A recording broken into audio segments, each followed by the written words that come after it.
Welcome to my channel. In this video we will cover section 194C, that is TDS on payment to contractor.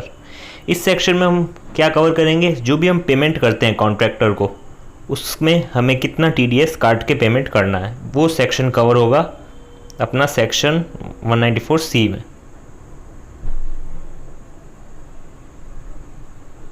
So what is section 194C? Section 194C है क्या?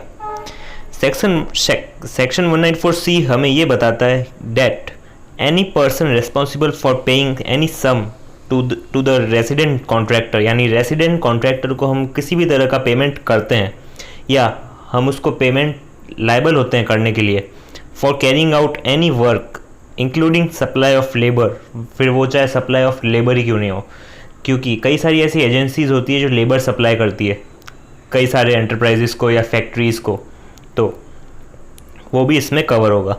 इन pursuance of a contract between a contractor and the following, ये कब होगा apply? जब एक contractor और in following persons के साथ कॉन्ट्रैक्ट होगा. सो सेंट्रल गवर्नमेंट और कॉन्ट्रैक्टर के बीच अगर कॉन्ट्रैक्ट हो तो भी ये सेक्शन एप्लीकेबल है.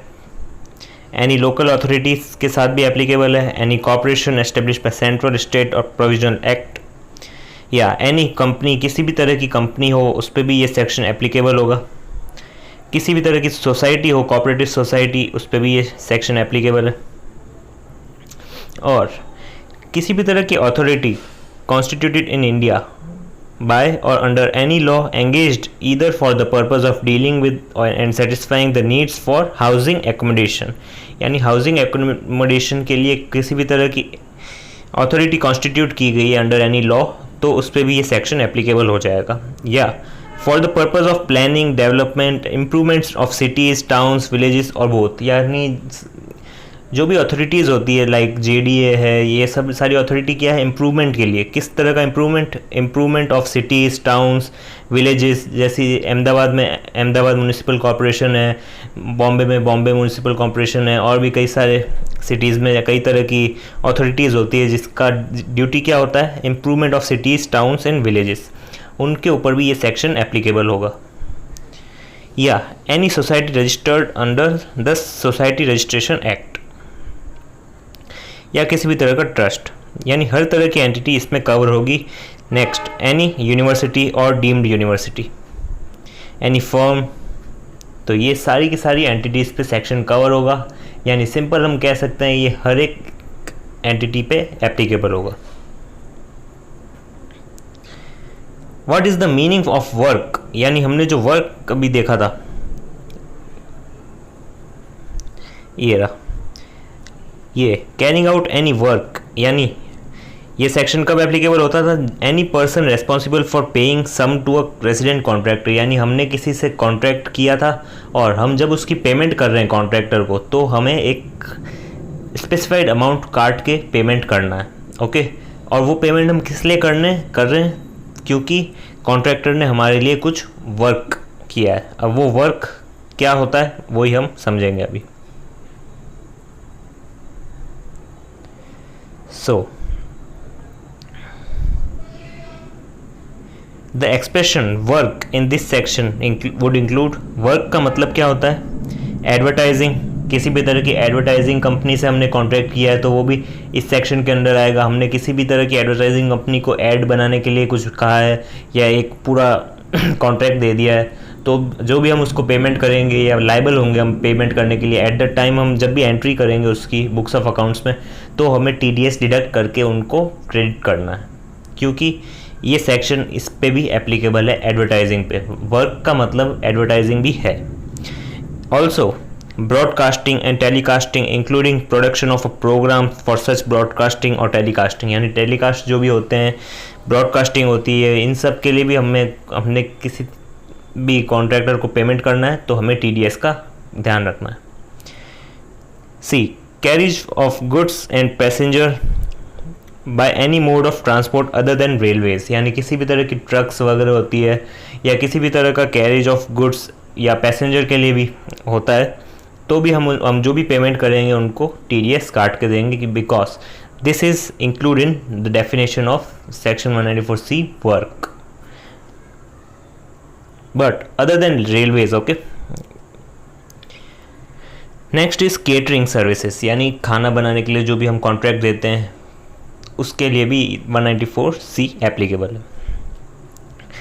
E, manufacturing or supplying of a product according to the requirement or specification of customer by using the material purchased from such customer, यानी हमने किसी भी कस्टमर से, यानी कस्टमर को हमने पूछा कि क्या पूछा कि स्पेसिफिकेशन या किसी भी तरह का उसकी रिक्वायरमेंट हो, उसके अकॉर्डिंग हम अगर वो बनाना चाहते हैं, क्या कहते हैं, प्रोडक्ट या जो भी हमारी जो बिज़नेस होता है। मैं एक एग्जांपल देता हूँ, उससे आपको अच्छी तरह समझ में आ जाएगा। फॉर एग्जांपल, एक कंपनी है जो टॉय की मैन्युफैक्चरिंग करती है, खिलौनों की, ओके। अब मैं कस्टमर बन के गया उनके पास, और मेरी भी एक कंपनी है, ओके। मैं उनसे परचेज़ करना चाहता हूँ कुछ ऐसे स्पेसिफाइड टॉयज़ या मेरी रिक्वायरमेंट के हिसाब से टॉयज़, यानी मेरे जो भी स्टाफ मेंबर्स हैं उनके लिए मैं कुछ ऐसा, उनके बच्चों के लिए कुछ ऐसे टॉयज़ ख़रीदना चाहता हूँ उस कंपनी से, ओके। बट मेरे को क्या है, अपनी रिक्वायरमेंट है मेरी, लाइक मेरे को कंपनी का नाम उसमें चाहिए, कंपनी का लोगो चाहिए, या किसी भी तरह का उस लोगो के अकॉर्डिंग कुछ डिज़ाइन चाहिए, ओके। तो मैं उस कंपनी को ऑर्डर दे दिया, कितने, 1 लाख टॉयज़ के लिए। अब 1 लाख टॉयज़ के लिए मैंने ऑर्डर दिया, बट वो जो मैन्युफैक्चरिंग करने के लिए प्लास्टिक यूज़ करेंगे ना, अब मेरा प्लास्टिक का बिज़नेस है, वो मेरे से प्लास्टिक लेंगे और मेरी रिक्वायरमेंट के अकॉर्डिंग कुछ उसमें मैन्युफैक्चरिंग या कुछ करेंगे मॉडिफिकेशन। तो इस चीज़ को भी कवर किया जाएगा सेक्शन 194C में, बिकॉज मैंने उनसे कॉन्ट्रैक्ट किया है। ये मैंने उनको कॉन्ट्रैक्ट दिया है कि मेरी रिक्वायरमेंट या मेरी स्पेसिफिकेशन के अकॉर्डिंग ऐसे टॉयज़ को मैन्युफैक्चर कीजिए। But there is a one condition. वो कंडीशन क्या है, आप जो रॉ मटेरियल लेंगे वो मेरे से ही लेंगे।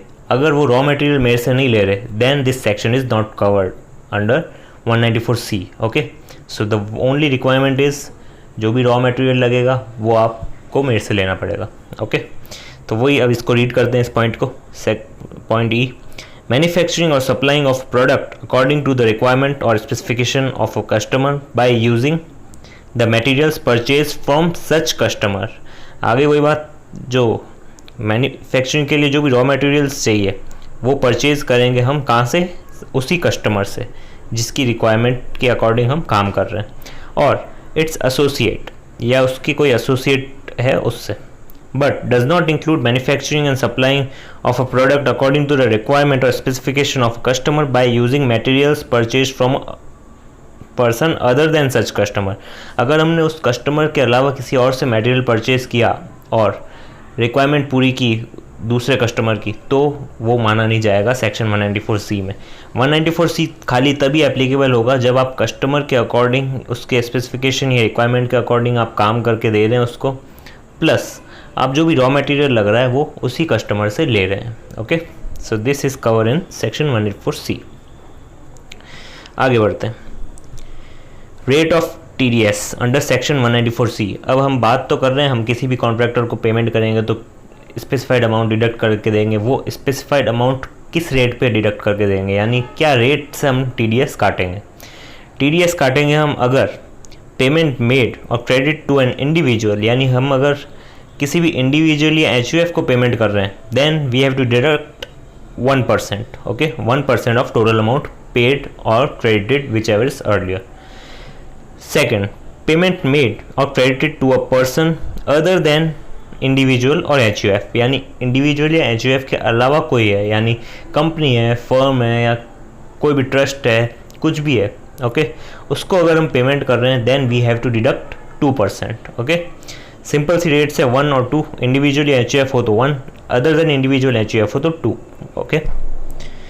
Next, however in case the pan is not furnished, अगर पैन उसने फर्निश नहीं किया है हमको पैन नंबर वो नहीं दे रहा है, then we have to deduct 20%, that is the maximum marginal rate. हमें 20% TDS डिडक्ट करना पड़ेगा। फॉर एग्जांपल, अगर हम 1 लाख की पेमेंट कर रहे हैं उस कस्टमर को, सॉरी कॉन्ट्रैक्टर को, then we have to deduct 20,000 at 20% rate, okay. List of exceptions, यानी कुछ ऐसे एक्सेप्शंस हैं, केसेस हैं where in TDS not to be deducted under section 194C।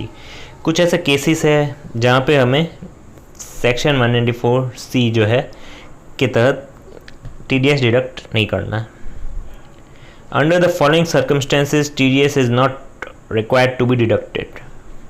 First, the amount paid, जो हम अमाउंट पे कर रहे हैं या हम क्रेडिट कर रहे हैं to the contractor in a single contract doesn't exceed ₹30,000, यानी हम जो भी कॉन्ट्रैक्टर को पेमेंट कर रहे हैं इन अ सिंगल अमाउंट वो 30,000 से एक्सीड नहीं हो रहा है, यानी हम उसे 30,000 पेमेंट कर रहे हैं या 29,000 या 25,000, उससे कम पेमेंट कर रहे हैं या उतनी पेमेंट कर रहे हैं, 30,000 से एक्सीड पेमेंट नहीं कर रहे हैं, but in a single contract. इस टर्म को याद रखना, single contract. Second, the aggregate amount paid, अब यहाँ पे एग्रीगेट आ गया, पहले क्या था सिंगल, अब यहाँ पे एग्रीगेट, यानी आपने पूरे फाइनेंशियल ईयर में जो भी एग्रीगेट अमाउंट पेड या क्रेडिट किया है वो एक्सीड नहीं होना चाहिए 1 लाख से। जैसे ही वो एक्सीड हो गया 1 लाख से, then we have to deduct TDS। Okay, for example मैंने 50,000 का कॉन्ट्रैक्ट दिया, फिर 30,000 का कॉन्ट्रैक्ट दिया, 80,000 हो गए, फिर मैंने 30,000 का कॉन्ट्रैक्ट दिया तो 1,10,000 हो गए। अब 1,10,000 जो कि 1 लाख से एक्सीड हो गया तो हमें उसी टाइम अपना TDS डिडक्ट कर लेना है। ओके,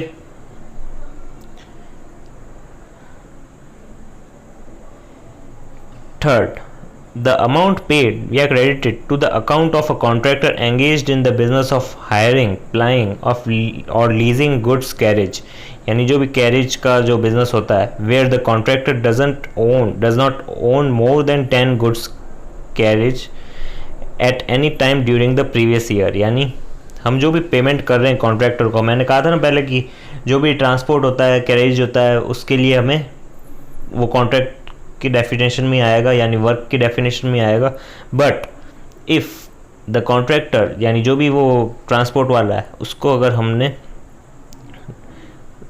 देखना है कि उसके पास मोर देन 10 गुड्स है कि नहीं है, अगर उसके पास 10 गुड्स कैरियर, यानी जो भी ट्रक्स वगैरह होती है, 10 से ज़्यादा नहीं है, देन वो फ्री है, यानी हम उसके लिए TDS नहीं भी काटेंगे तो चलेगा। Okay, the contractor is required to furnish the declaration, but हमें कैसे पता चलेगा कि उसके पास 10 से ज़्यादा है कि नहीं है, इसीलिए हमें क्या लेना है, उससे एक डेक्लेरेशन लेना है, that he doesn't own more than 10 goods carriage. Okay, so the contractor is required to furnish the declaration along with the PAN to the deductor. Fourth, the amount paid or credited to the contractor by an individual HUF for carrying out the work in nature of personal use, यानी जो भी हम amount पे कर रहे हैं या credit कर रहे हैं कॉन्ट्रैक्टर को बाय एन इंडिविजुअल या HUF, यानी हम एक इंडिविजुअल है, HUF है, और हम अमाउंट पे कर रहे हैं कॉन्ट्रैक्टर को for carry out work but in the nature of personal use, हम किसी पर्सनल यूज़ के लिए उस कॉन्ट्रैक्टर को पेमेंट कर रहे हैं, then this section is not liable to us. Okay,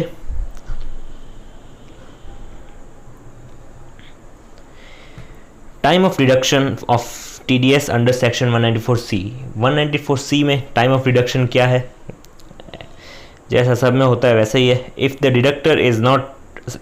deductor is required to deduct TDS as per provisions of section 184C of Income Tax Act, the deductor is required to deduct TDS within earlier of the following dates। अब वो following dates क्या है, at the time of credit of sum to the account of the contractor, जैसे ही हमने books of accounts में उसको credit कर दिया तब, या at the time of payment, यानी पेमेंट करें या अमाउंट क्रेडिट करें, विच एवर इज़ अर्लियर, हमें वो टाइम ऑफ डिडक्शन है, यानी उसी टाइम हमें डिडक्ट कर लेना है TDS।